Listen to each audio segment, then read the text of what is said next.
Just broke We're my kicking chair. off. There we go. Good start. So it's Swally Sweet here with the CUSF podcast. Although I guess we should stop calling it a podcast because it's video. Um, with us tonight, we got Dave the Prez. We got Howdy, Dean, howdy. and we've got Jordan. Do you want to introduce yourself, Dean and Jordan? Yeah, I'm Dean. I am I guess, co-founder of the CUSF. Currently, I don't even know. My title is something along the lines of shotgun director, Skeet manager, clinics committee chair. Yeah, and I'm the Carlton University Shotgun Team coach. Carlton And University being Ontario. Ontario, yeah, that's correct. And I'm an active National Skeet Shooting Association competitor and currently level 2 instructor and the zone instructor for Zone 8. So I train the instructors for sort of the eastern side of the country. And yeah, that's me. Wow, you almost got as many titles as Idi Amin. Yeah, very accomplished. I'm Jordan. I'm just the team captain for Carlton, but I'm also a biology student at Carleton University, and I'm excited to be here. Yeah, I am. And then Dave, president, founder of the CUSF, as always. Good to have you on board. You're in Yes, Calgary. and Sorry, Yes, sir. Jordan, you're also Ontario, right? Yeah, I'm in Ottawa. Yeah. Okay. And then Dave with the CSF. And did you want to do a quick shout out, Dave? yeah, so I just wanted to acknowledge we got a couple great sponsors here. Our premier sponsor for the second year running is the Cabela's Canada Outdoor Fund. So Cabela's is leading North America's largest conservation partnership with more than 200 million passionate customers rounding up their purchase through the Outdoors Fund. And yeah, we're really happy to be one of their chosen partners in conservation and sport shooting, and just looking to jointly and positively shape the future of the outdoors. In addition to that, we are brought to us by Beretta, who are proudly sponsoring the CUSF and the next generation of shooters. Generous support from the industry is what enables the CUSF and our member clubs to really just lower that barrier of entry and grow the shooting sports. Another one of our valued sponsors is Vortex Optics, who's veteran-owned family business out of the US of A. And yeah, they have worked day in and day out since 1986 to give you the best products and services in the optics industry. In addition to all that, they're supporting us at the CUSF to ensure that all students can experience our great sport and passion. We're also brought to you by the Stittsville Shooting Ranges out of Ottawa, which Carlton Shotgun shoots at. And on top of that, they are sponsoring the CUSF. So if you're in Ottawa, be sure to check out their facilities, rifles up to 300 yards, skeet trap ranges, and multiple 25-yard handgun ranges. And yeah, last but not least, we have Safari Club International, who through the SCIF Foundation, they're supporting the CUSF in conservation and education, and they're really just a science-based conservation organization who want to spread their love of the outdoors and conservation to young people all across Canada. So we greatly appreciate their support as well. Nice. Well, color me impressed. And all that off memory, eh, Dave? Yeah. Wouldn't be reading that from anywhere. I know, eh? Some of those are new. So we've spoken about this in the past, although I'm not sure if we've actually done it on a recording. The Cabela's Wildlife Fund, that is something that people who show up at Cabela's contribute to when they buy stuff, right? Yeah, exactly. It's like when they ask you to round up your purchase at the till. If you decide to round up your purchase, then you're supporting organizations like the CUSF. All that money goes into a special fund, and then Cabela's as a whole, I think, separate non-profit to manage their outdoors fund and decide how that money is used. Awesome. So keep rounding up. Now, so today we're talking shotguns, shotguns generally, and skeet shooting specifically. Is that right? Okay, I believe so. Yeah. So I have a couple of general shotgun questions for you guys. I've only shot shotgun the one time in a previous. I was going to say previous career. I had them at work, and we had to qualify on a shotgun. I can't for the life of me remember what model it was. But beyond that, I know very little about shotguns. My personal passion is with military surplus and all bolt actions and stuff like that. So shotguns in general. We've kind of I think we're about 4 episodes into this now. We've kind of tried to tailor it and very much entry level. People starting to get into shooting. People wanting to join university clubs. So, what would Dean or Jordan? What would you guys recommend for someone who's looking to buy their first shotgun? Say they're just brand new licensed, and they wanted to go out and get into skeet or trap, which we're going to talk about later. If you're Yeah, Sorry, and go ahead. I just want to say they were just looking for their entry level shotgun. What are some entry level models to look at? What are some features and things to look out for? If you're getting into the clay target sports, ideally you want to get into something that isn't, short barreled. That's sort of the number one thing you want to get on. You want a long sighting plane, and you want that extra weight further away. Helps keep the gun moving through shots.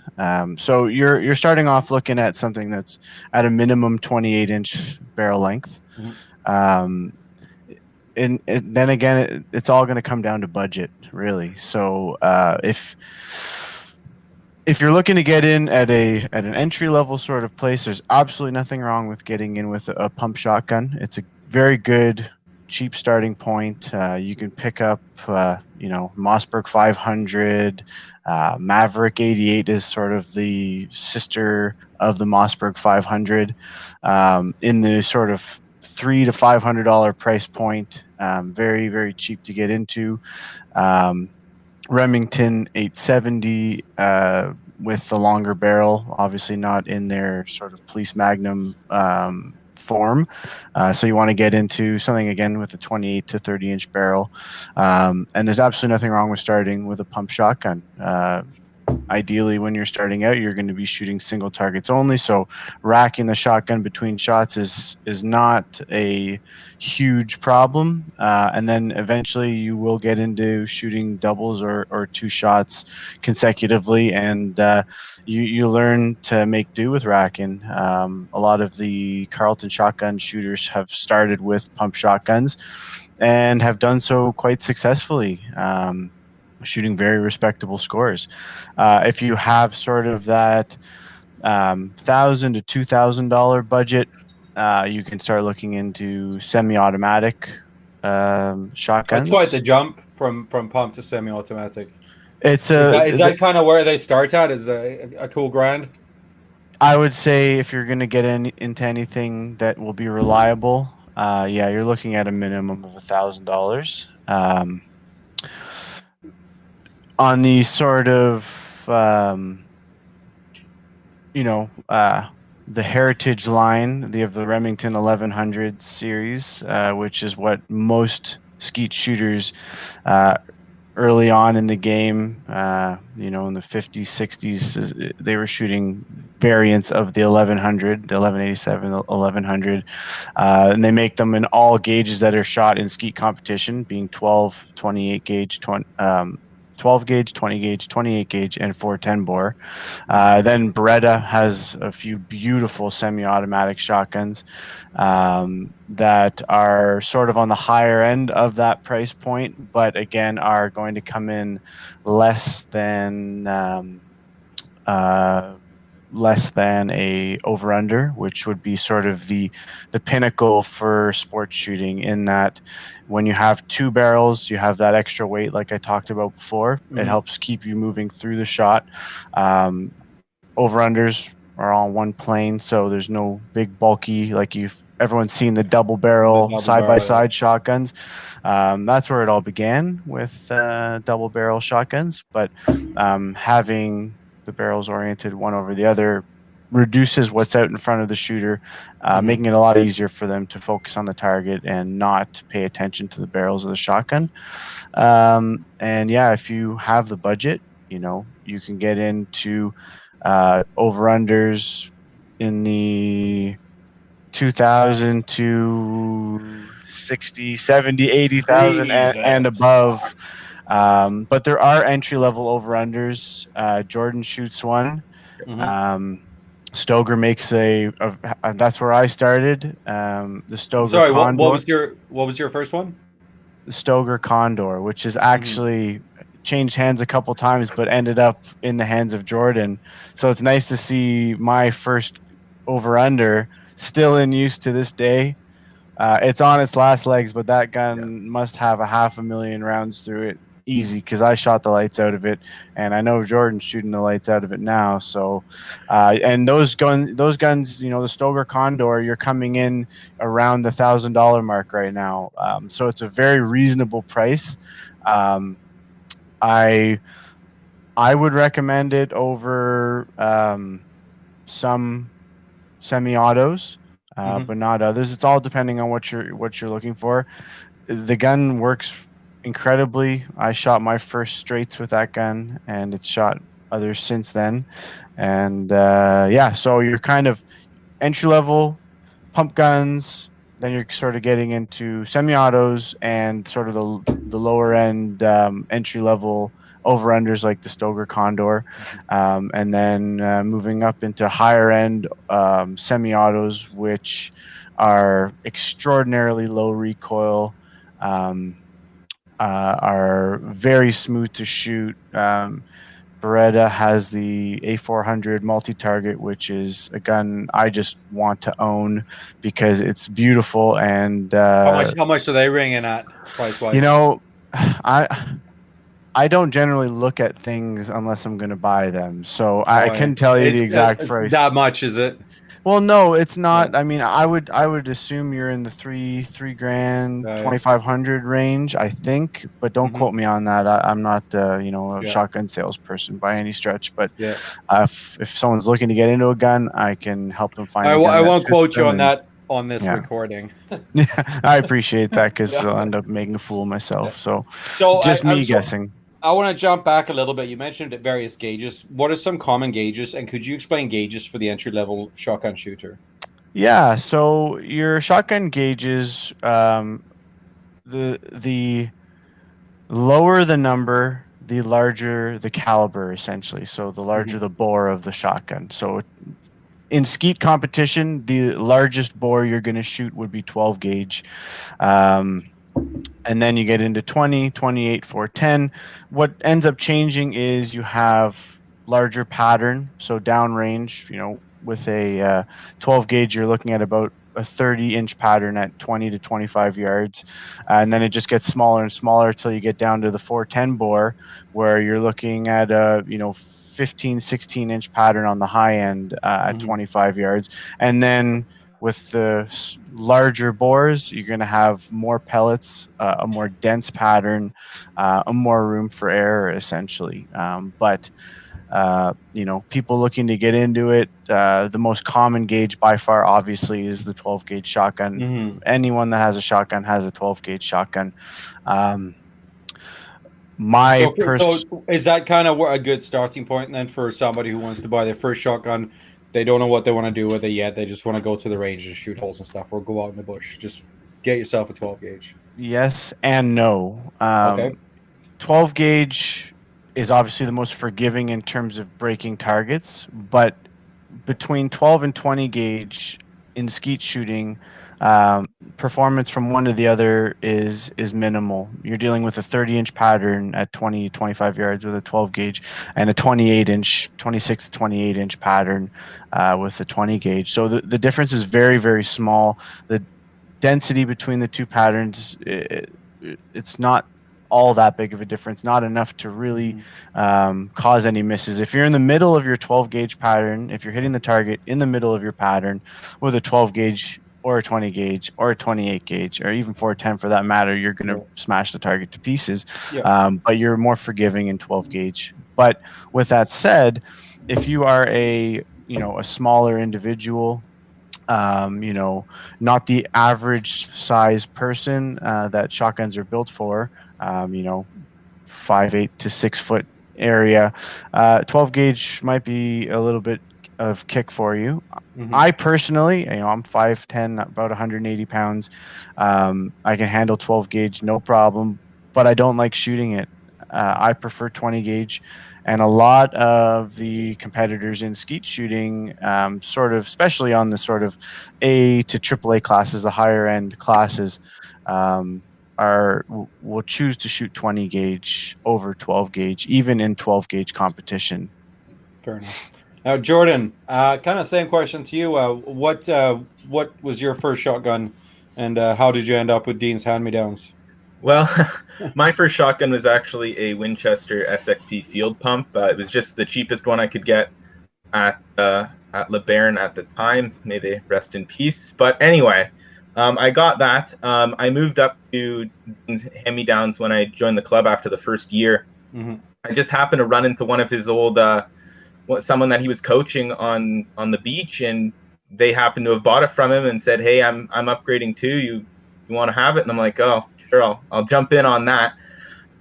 So that's how I moved to the over under. But I started with a nice Winchester pump action. I'd still use that if for some reason if I get the feeling I want to use a pump, I'll pull that out because I find it very great to shoot. And as Dean was saying, you start off by shooting singles in skeet anyway, so you're not going to need to rack another shell in quickly. So you just put one in, you shoot, you move through. So if you're getting into the sport, you buy what you can afford. Yeah. And if you want something reliable and you want something that'll last you a while, go with a pump action shotgun. Just hands down. You can find really cheap semi-automatic in the $400 or less range, but your mileage with those will vary, substantially between what brands you choose and if you have a lemon or not. Like my brother got one of those cheap shotguns. It was filled with metal injected molded parts, MIM parts. I think that's what they're called. And he had a hammer break about 1,000 rounds in, and it made a very unsafe situation. So you have to be careful what you choose and go for something that will work all the time. So yeah, that's the reason I switched to an over-under is because I was starting to shoot doubles, and it just made it so much easier when you're shooting two clays at a time. And I'm not sure if I need to explain what that is, but I'm sure Dean can explain the game a bit better than I can. But that's how I moved to an over-under. I've taught you everything I know, Jordan. You you taught me everything. I guess to explain a double just briefly, when you're shooting skeet, got Skeet. two. We've talked a little bit about touching about the skeet is the one that comes across for the entry level shotgun, and trap is the one with the clay flies away from you. Yes, that's right? Correct. Generally, yes. You do fly. You're right there, Dean.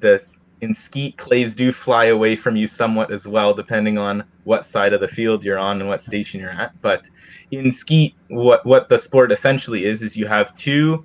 They're called houses, and where the houses are where the skeet, which are just little clay discs, pop out from, and they're going really fast. And what I mean by shoot a double is when two come out at the same time. And there are a few stations where that happens.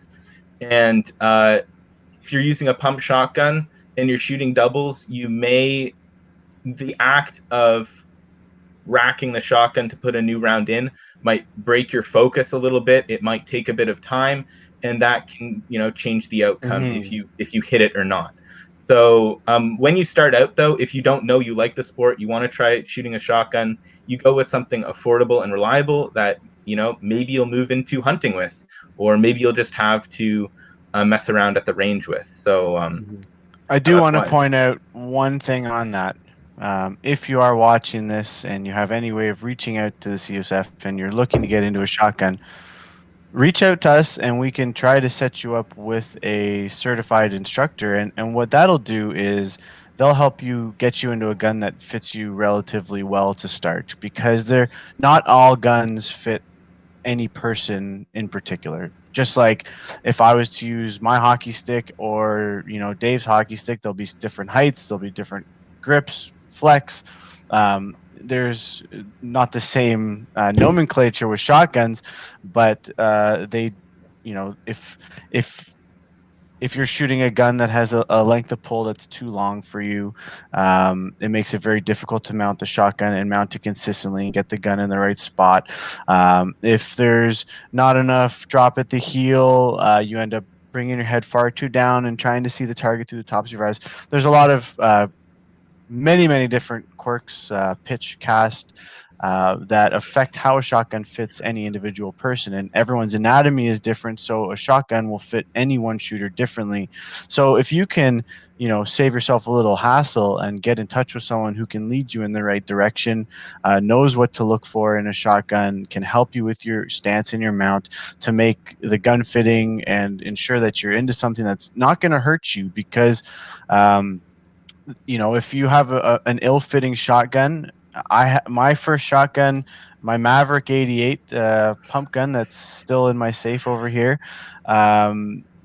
I had a couple editions of my driver's license where I had a big old shiner on my cheek here, like a physical abrasion, because the gun fit me as well as a sack of doorknobs to the side of the head. So, if you're not gonna want to shoot a gun that's not fun to shoot, basically, right? Exactly. You want it to fit you relatively well. It's not going to. No gun is going to fit you perfectly unless you get a custom fitted stock, which will cost you thousands of dollars, or have some adjustability in the gun.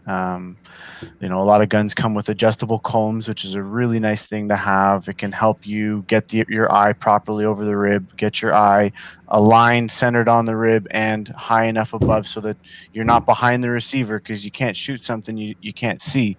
But again, if you are in that sort of average person stature, most guns will fit you at least adequately to get you going. But it's nice to have someone to bounce ideas off of, so you don't end up buying something that's not right for your sport. I see a lot of people that go in, they buy their first over under, they spend a whole bunch of money, thousands of dollars sometimes, and they bought a field model gun, which is not ideal in sports shooting, because every time they pull the trigger, the safety engages. So they're always consciously having to think about turning the safety off every time they shoot. And in sports shooting, that is not a requirement, because when you're shooting skeet, only one person ever at a time has a loaded gun.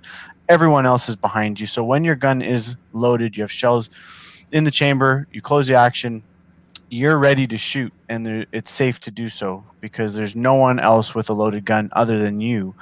So having a field gun that obviously have built-in automatic safeties, because you walk around in the bush with a field gun hunting and you need to be ready to shoot at any moment's notice, that safety is obviously a very important thing and should always be engaged. But in sports shooting, you end up with a field gun with a shorter barrel that's very whippy or light, that engages a safety constantly. And then, then they end up seeing an instructor and learning that for the same money, they could have bought something that will not be quite as annoying and will actually function better in skeet shooting. So when you go shop, you definitely want to mention why you're buying it, and maybe the shop owner or assistant there can help you. You can only hope. You can only hope. I would always recommend going with the sports-specific instructor. Obviously, that's what I do. And I'm just saying, like, if you were going to buy a gun to shoot clay with versus one to hunt with. And they'll hopefully be able to lead you in that direction as well. But I wouldn't put any weight behind anyone at most gun shops having an idea over gun fit or what to look for, when you're fitting a shotgun to a shooter. So that's where it's nice to have that. You have the CUSF if you're watching this, and they'll lead you to me. And if no matter where you are in the country, I can generally probably find someone that you can at least speak to, or you could speak to me, and we can sort of do the best to find you something that you're not going to end up wasting your money on. Dave, so your background was shot. Sorry, did you have one? Yeah, no, go ahead. Oh, I was just saying, because I know when we first started talking that your background is shotguns as well. Where did you start out? Well, I mean, beyond just like shooting clays for fun recreationally, I started with good old Dean right there. So, I mean, when I was at university, I was pulled over in the hallway by a feller named Sean Humphrey, who had this idea of starting a shotgun team.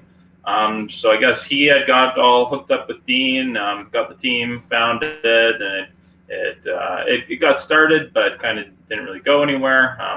Ended up taking it over in one of the subsequent years, and from there we were really able to organize and get a bunch of shooters out practicing weekly. And yeah, I mean, that's where I got a ton of my shotgun experience. Like, so I guess. And you I guess guys that, had. I was just say you guys had that range local to you guys as well. That probably helped quite a bit. yeah, I mean, hour drive, but hey, a local is relative, I guess. Yeah, so but I mean, we've got specific shotgun ranges. I've noticed. I live in the Lower Mainland. We've got a couple that are shotgun only. Is there much of that out your ways in Alberta or Ontario there?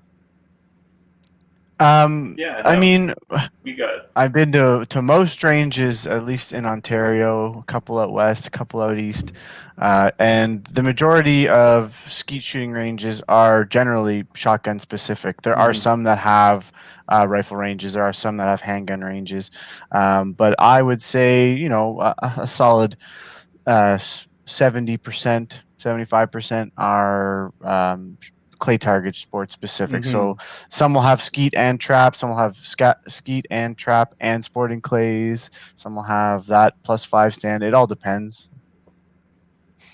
And price wise, is this a little bit more expensive then because of all the equipment rather than just having a paper target in the distance? Yes. What? Yeah. I mean, it depends how much you shoot, right? right. It depends how much. That's exactly it. And this is not a sport that you learn in a few hundred shots by any stretch. It's a constant.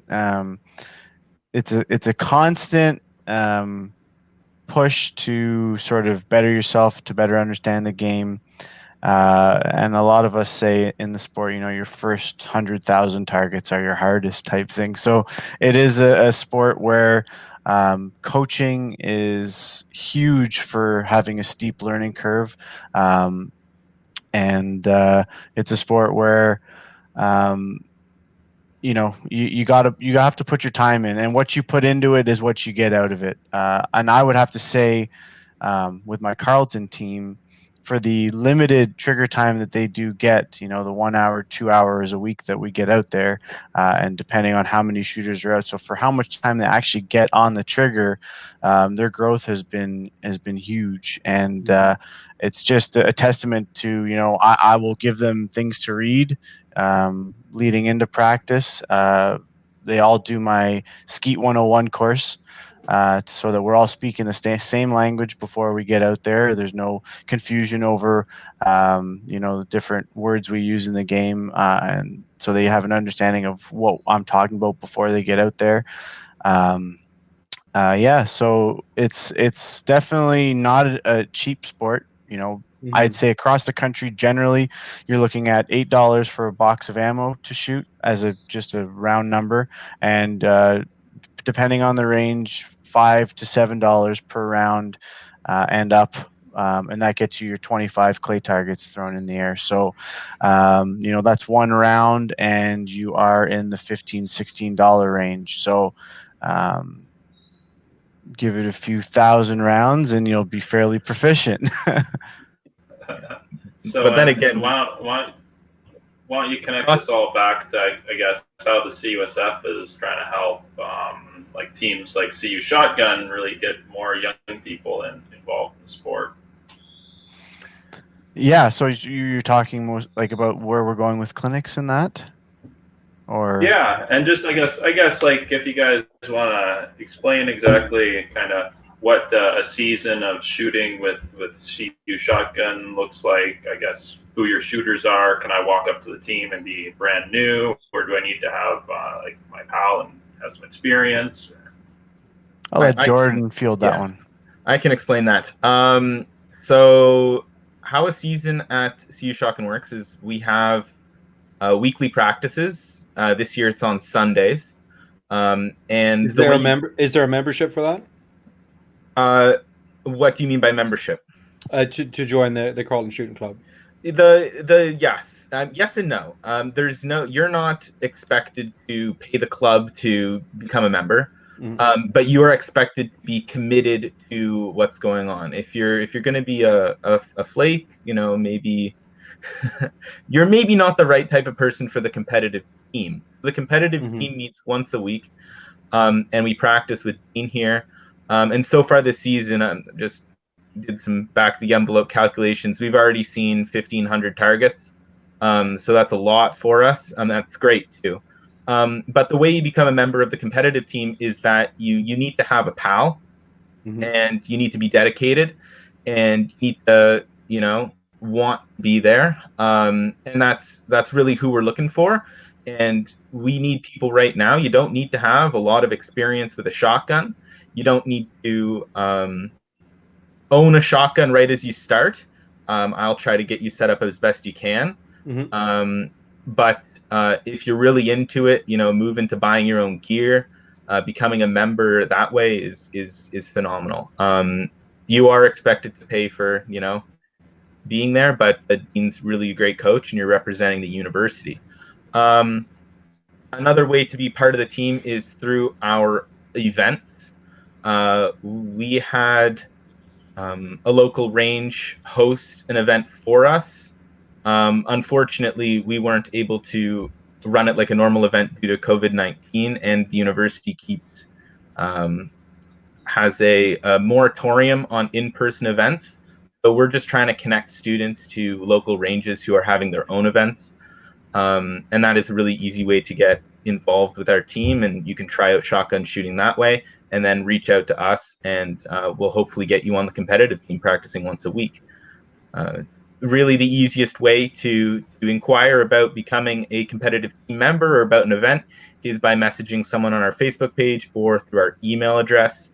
I think it's What's the Facebook page? The Facebook page is I think it's CU Trap and Skeet or CU Shotgun. I'm actually not the media manager. I'm just the team captain. But we also have an email address as well that I'll pull up, and I'll read that out in a minute. So this is a combination Trap and Skeet. You guys have both disciplines there? We generally do our events as trap events because that is one of the best ways to get introduced to shooting if you're not a license holder or have never held a shotgun. Just because you can lock down the machine to throw in the exact same place every time, and it's very rewarding hitting a target, seeing it shatter. Throwing a new person into the skeet field with targets that are flying at 60 miles an hour plus is kind of daunting. But don't worry, with our coach Dean here, he'll get you from 0 to hitting a few, at least in the first practice. So, as I said, we are trap and skeet, but we primarily do skeet for competitive and then trap for introductory stuff. Fair enough. It's because those are the facilities we have available to us, and that's just how it worked out. Do either of you guys hunt, or three of you, I guess? Any of the three of you hunt birds? I'm actually not a hunter. Oh, none. Jordan? I try to hunt. I pretend to hunt, but I'm terrible at it. I just it's all horrible. Because I mean, this is the background of skeet and trap, right? Is you're chasing a bird across the sky. Yes. Yeah. And Dave, you were out hunting recently, weren't you? Yeah, no, I was trying to get a deer there. I didn't. Okay, yeah, they don't. They don't fly as high, right? Yeah, not quite. Well, like around Christmas, I hear. Yeah, exactly. Yeah. Reindeer, eh? Oh, yikes. But yeah, so Dean, why don't you tell them all about what we got in store in terms of the clinics and kind of bringing, I guess, the Carlton CU Shotgun model out to the rest of the general student population. You mentioned there was a clinic, a 101 that you do as well. Is that available online, or is that a face-to-face thing you do? So we are currently developing our roster of shotgun clinics, and essentially there's going to be 3 levels of these clinics. The first one is the intro to shotguns. That is going to be a bare bones. You've never shot before. You don't need a pal. You just want to get exposed to trap and skeet shooting. So we're developing a curriculum for that to get new blood in, just exposed to the game. Try to allow them to break up a couple targets and get that feeling that is really amazing when you shoot a clay target out of the sky, just to sort of plant the seed with some of the students in our various universities. And then moving beyond that, we're going to have skeet and trap specific clinics where you're going to learn more of the mechanics, the fundamentals, and how to actually learn each of those individual disciplines the right way, in sort of an 8-hour clinic where the teams will actually come out of it with lesson plans, catered to those teams to get them going in the same way that I got the Carlton team going. And so it's very much an established curriculum of this is entry level, followed by then you take this course, followed by however many months later this course. Exactly. So, you get them exposed to the shotgun sports in the intros, and then hopefully they pick a discipline that they prefer, whether it's trap shooting or skeet shooting, or both. And that would be great. There's no reason why you can't shoot both of them. The fundamentals between one to the other are very, very similar. When you're shooting a shotgun at a clay target, a lot of the principles are very, very similar. There's a lot more swing and turn involved in skeet shooting. But trap shooting has its own tough merits in that you go from 16-yard all the way to 27-yard handicap. And those are some very long shots with some tight chokes. So, whichever way the students want to go, we'll have a program for them to learn the right way. And when I say learn the right way, the whole idea is confidence and keeping confidence high. And essentially, as a shotgun coach, once your shooters have, good mechanics and fundamentals, keeping them on those mechanics and fundamentals, not allowing bad habits to creep in. And beyond that, it's all I'm doing is, keeping their confidence high. And that's sort of the best way to learn. And so that's why when you come out to a skeet field, it's not the best idea to shoot every presentation when you first start out, because say you are confident on, incoming targets, and maybe you've learned those in, early lessons. When you get into shooting targets that you haven't quite learned how to approach, you can break your confidence, and it can affect the targets that you would normally shoot very, very well. And the snowball effect happens very rapidly. So yeah, we're developing these clinics. On the committee, we have a couple very reputable individuals in the trap and skeet world. One that I want to mention is Dr. Susan Natras. She's helping out with the trap side of things. She is a National Coaching Council of Canada master level, or the highest level international accredited coach. She's a world champion, I believe, multiple times in trap shooting, some amazing resume like that. We have Emily Brown, who is a very, very involved in the shooting sports world on the political side, and sort of helping to, build awareness with, our Canadian community around the firearms, shooting sports, and, she gets right into the nitty gritty with politicians over, the guns committing crimes are not our guns. They are foreign sourced, that and that. So she's huge in that. And she's an incredible driving force protecting our rights to participate in the sports that we love. And she's this is one of the older shooting sports as well, right? Like it's been in the Olympics for quite a while as well. Yeah, I don't know how long trap and skeet have been in the Olympics, but they are. It's a great point to point out that they are Olympic disciplines, and they are for. Trap has been in the Olympics since I think the the 60s, and not trap. Skeet has been in the Olympics since the 60s, and trap has been in there since like the beginning of modern Olympics. I'm fairly certain that the 1900s or 1910s or something like that. So yeah, they are well developed, well established. Yeah. Oh yeah, no doubt. And I'm cutting you you know off. they're in the Olympics because they should be. They're games of high levels of focus.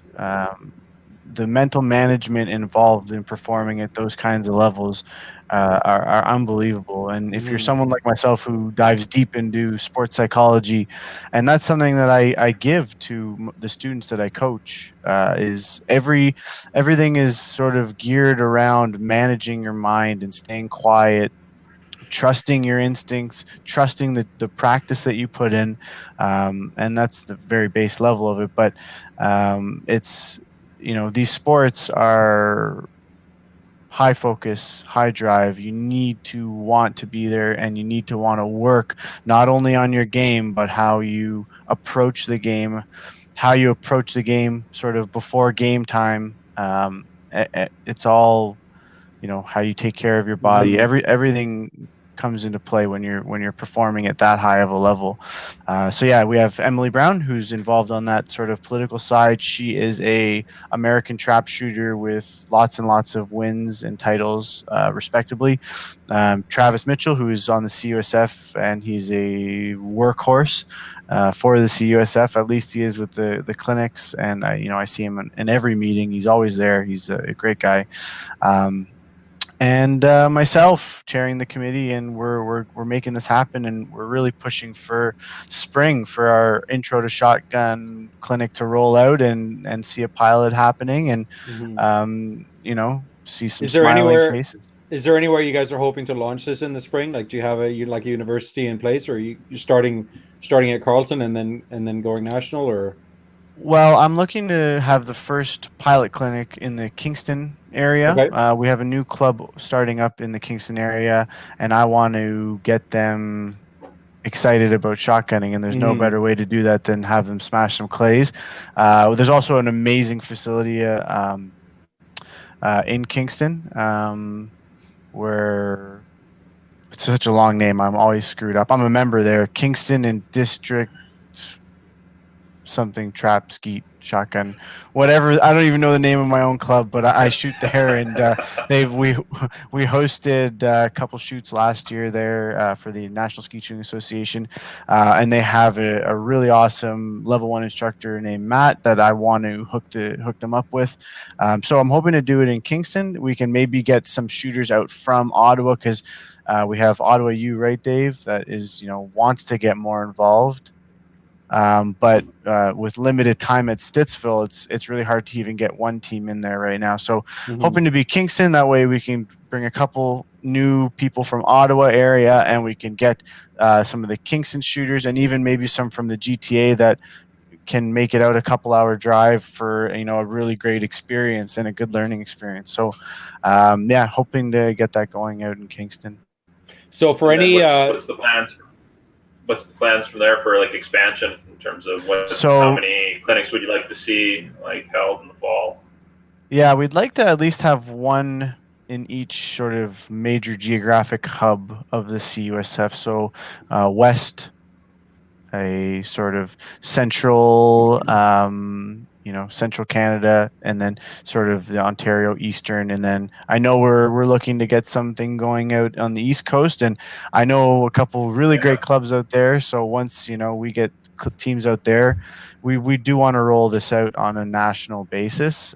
So the curriculum we're developing in such a way that no matter who's teaching the clinic, they're going to get the same information. And yeah, so hopefully we get that going sooner than later. We know we are going to have one in the spring, and that'll be sort of the beta test pilot, see how it goes, what we can change, what we could do better, and as we roll it out on a national level. And I mean, if you're interested in helping facilitate with the CUSF clinics program, if you're big into the shotgun sports, CUSF.ca/volunteer, and just fill out the form there, and we'll get back to you. And yeah, happy to have as many hands on board, try to coach these students, right? Absolutely. Yeah. Anyone that has, experience in skeet or trap shooting, and would be interested in, helping out. If you're a certified instructor, I've probably already spoken with you on the skeet side anyways. So we're gearing up the troops to roll this out. And, it's the best way to get people into this sport is to have them break a clay. It's honestly, It's addictive. it is. This is one of those sports that's just very, very addictive once you start shooting, I find.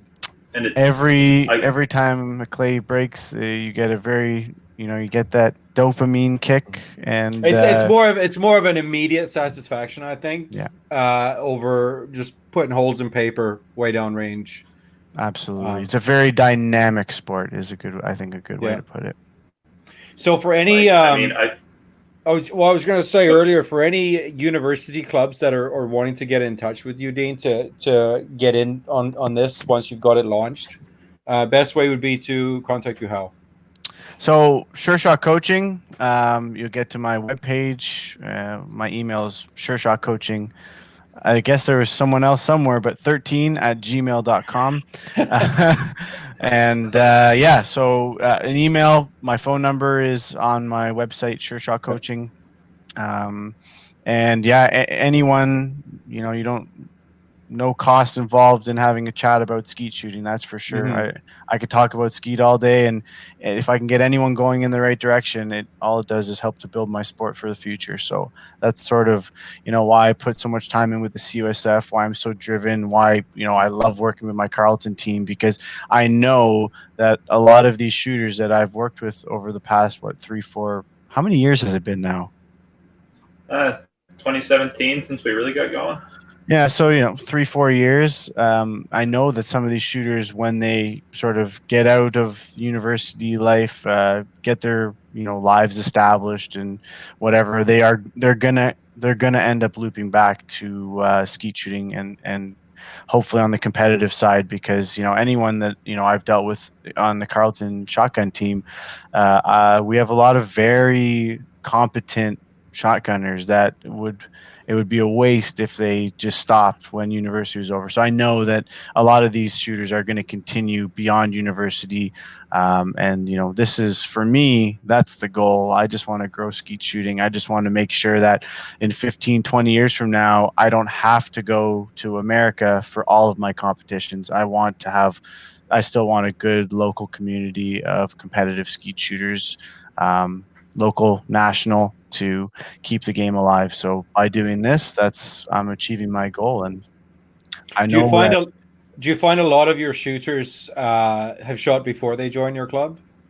Yeah, it seems that we tend to pull from the shooter or the students that have hunting backgrounds. Mm-hmm. But what is our new shooter there? I've only seen him one time. What's his background? I don't want to give his name just in case he's.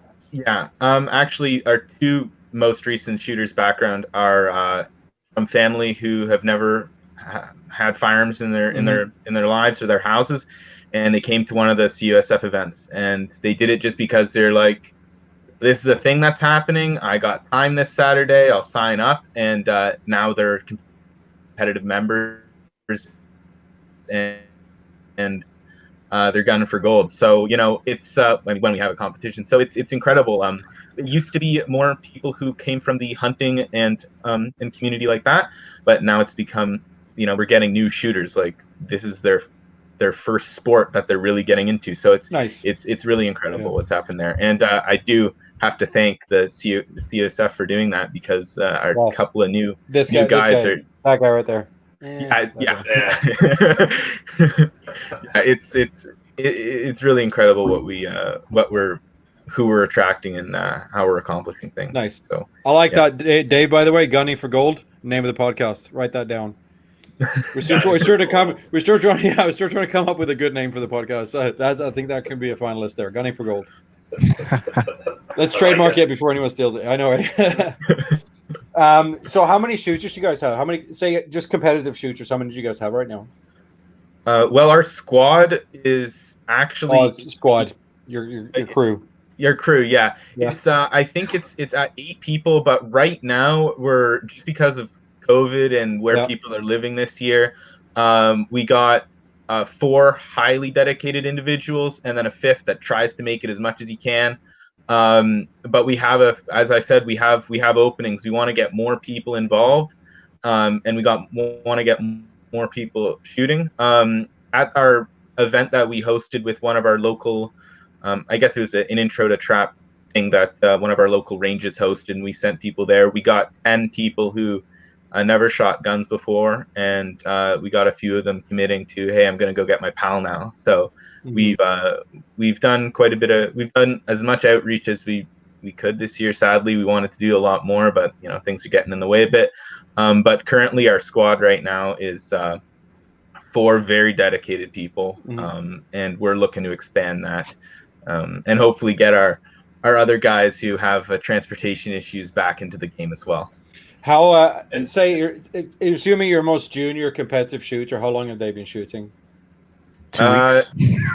2 weeks, yeah. They've had their PAL for about 3 months, and they're doing 2 weeks. But some people have a knack for it. Some people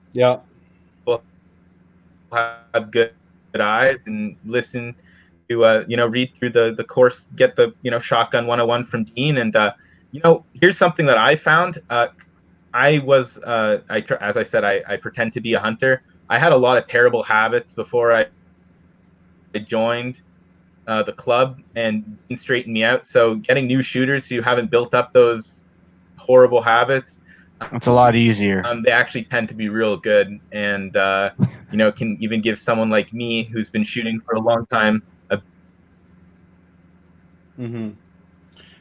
So we're coming up. We're just getting close to an hour here. I want to start wrapping it up. And what I usually do to finish off is, what's your next gun? So starting with Dean, what's your next gun?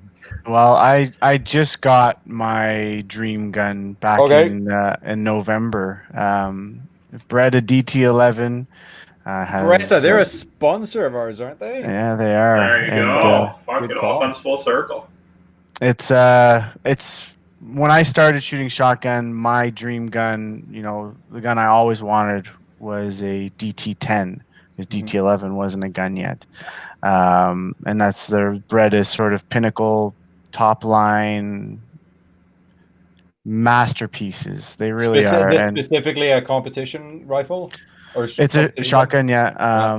They are their competition line shotgun. I don't think anyone are dragging DT10s or DT11s through the bush hunting, and if they are, they're the same people driving Lamborghinis in the snow. But yeah, I just got my DT11. I got the ACS model, so it's a high rib, which is where I was always gearing my game to go. With Briley tubes. So it's a 12 gauge shotgun with Briley 20, 28, and 410 bore tubes, full length tubes. They run from the chamber all the way down to the end of the bore. And it's my dream. So that was my next and probably my last gun, at least for a good long while. It's everything I'll ever need, and it performs beautifully. It's balanced.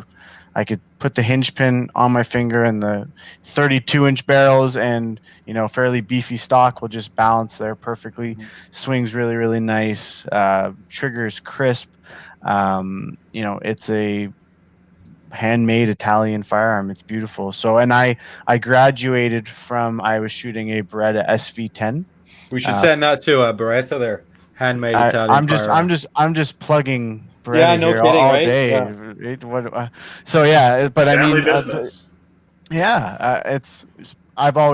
I got brought into the game, people talking Beretta, and my Beretta SV10, which on the grand scheme of shotguns was a low priced. I think I bought it for $2,200 new when I got it. It was marketed sort of as Beretta's 686 is sort of, their, everyone knows a Beretta 686. It's their sort of entry level over under. this was marketed as the 686 with a slightly beefed up receiver so that it could handle the rigors of a competitive shooter. And let me tell you, it did. I shot that gun extraordinarily well, won a good chunk of titles with it, lots of 100 straights. It was a beautiful gun for what it was. But I wanted to get into something that was a little bit finer, a little bit, crisper lock on the trigger, and something that had a little more weight to it, a little more beef in the stock, so it fit me a little bit nicer. And yeah, the DT11 was the way to go, and I am super duper happy with it. I had a short season with it last year because of COVID, but every time I pull that gun out of the safe, I can't believe that it's my baby. So yeah, Congratulations. Thank you. So romantic. Isn't it? Listen, my girlfriend's man gonna and his watch it, gun. and she's gonna get all jealous over how much I'm loving on my gun. But I love my gun, and she knows it, and so yeah. Okay, Jordan, same question. What's your next gun? As Dean alluded to earlier, my gun has seen a lot of work, a lot of shells, and when I do end up replacing it, I actually was thinking of a Beretta 686, just because they're ubiquitous and they are a proven system. And if I have the money around, you can find them for relatively all right prices on the used market, because that's where I'm gonna have to go if I want to get a Beretta right now. Yeah, that's what I'm thinking of, Beretta 686. But I'm also interested in rifle and pistol as well. I just happen to need a new shotgun now, so that's what I'm kind of looking for. Fair enough. Awesome. Okay. Dave, do we have anything else we want to ask the boys before we wrap up? I guess. Yeah, parting words, Jordan. Do you have any advice for somebody at another school? If they're like, "Hey, I already have a club, but we don't shoot competitively," or "Hey, I'd like to start my own club and start shooting some trap and skeet." What would you have to say to them? I would say it's very important to develop a relationship with your range, and make sure that you get range time. That's number one. I've been blessed with what you left behind, Dave, here in Ottawa. They were very happy to have us, and Dean, you helped out as well. So that was really giving me a good leg up. Apart from that, talk to people who've been in the sport for a while, and get out as much as you can and find like-minded individuals. Like, odds are, if you're at a university in Canada, there is someone else at that school who wants to go out and shoot. Find them, go shoot skeet with them, and eventually the word will spread. Maybe work on spreading the word a little bit, and you'll have a team going. Because this is the kind of sport where people rally around, getting out and enjoying being outside and really getting into the game.